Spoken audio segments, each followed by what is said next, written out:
Net listings. A net listing is very unusual. First of all, you need to know that it's perfectly legal in the state of Florida, and it's completely unusual. This is when you see a seller, and the seller says, "Hey, Rick, I don't care about your commission. I don't care about the sales price. I want to walk away with a check that reads $500,000." The agent now needs to figure out what will be the closing costs. And as an example, and I'm going to put 10,000, and that puts us at 510,000.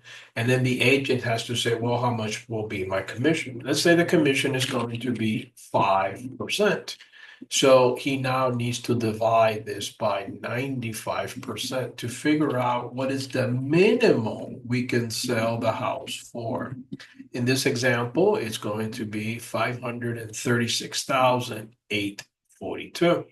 So the agent has to sell it for this price to be able to get 5% commission, pay the closing costs, and the seller walk away with his check of $500,000. Again, completely unusual. It really doesn't happen at all in the state of Florida. However, it is perfectly legal to go this route in the state.